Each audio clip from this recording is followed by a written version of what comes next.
Pourquoi le prophète Mohammed, que la paix soit sur lui, ne pouvait-il pas être l'auteur du Coran? Le Coran est un livre de plus de 600 pages. Il couvre un large éventail de sujets. Il s'est révélé graduellement sur une période de 23 ans. Donc si un homme écrit le Coran, nous aurions déjà un certain nombre de problèmes. Si vous allez écrire un livre comme le Coran et prétendre qu'il vient de Dieu, vous ne devriez pas commettre d'erreur. Le livre ne doit pas se contredire et vous devriez le garder, ainsi que son message, cohérent, progressivement sur une période de 23 ans. La grammaire doit être la même et le style doit rester le même. Si le Coran ne vient pas de Dieu, il devrait l'écrire lui-même. Cela signifie qu'au milieu du désert d'Arabie, sans livre et étant lui-même analphabète, il devrait savoir la loi, les droits civils, les droits pénaux, les droits familiaux, les droits du travail, les droits militaires, les droits des préjudices personnels, les droits fonciers, les droits fiscaux. L'histoire, sans livre et avec peu, voire aucune présence chrétienne à la Mecque.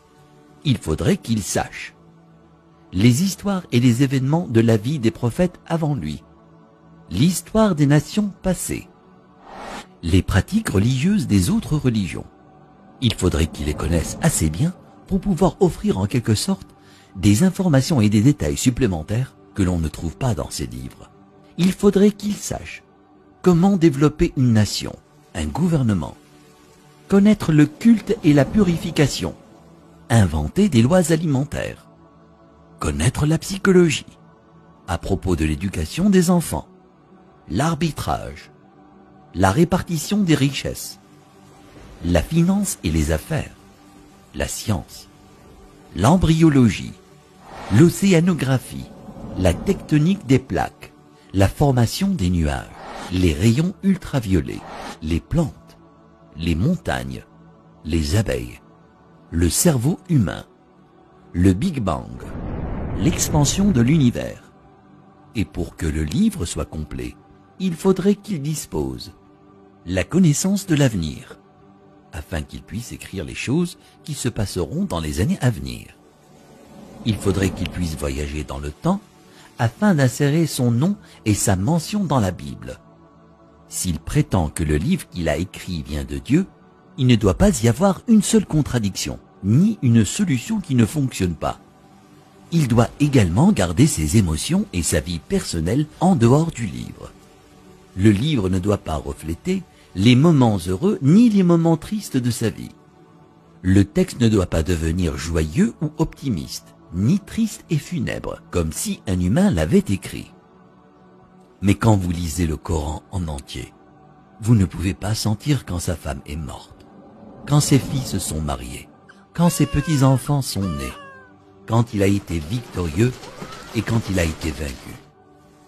Pour quiconque qui examine le Coran, il devient parfaitement clair qu'il est impossible qu'un homme dans le désert il y a 1400 ans ait pu écrire un tel livre.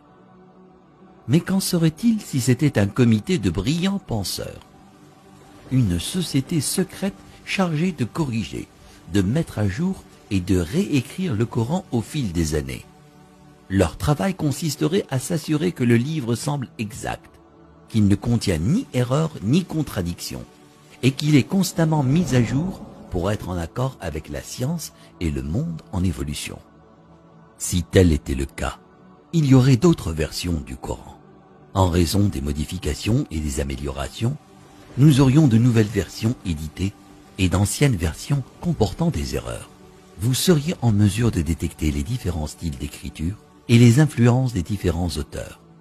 Donc, un homme ne l'a pas écrit et un comité ne l'a pas édité. Alors d'où vient-il? Qu'en est-il de la possibilité que des diables intelligents dictent et influencent un homme pour écrire le Coran? Quel genre de diable appelle à la bonne conduite, l'adoration de Dieu, l'hommage à Jésus, donné aux pauvres et averti du diable? Quelle que soit la façon dont vous analysez le Coran, vous parviendrez à une conclusion claire. Il n'a pas pu être écrit par un comité, un diable ou le prophète Mohammed, que la paix soit sur lui. puisqu'il est impossible que Mohammed, que la paix soit sur lui, l'ait écrit. Cela signifie qu'il disait la vérité sur le fait que le Coran vient de Dieu. Si cela vient de Dieu, ça signifie qu'il était un véritable prophète et que son message doit être écouté et respecté.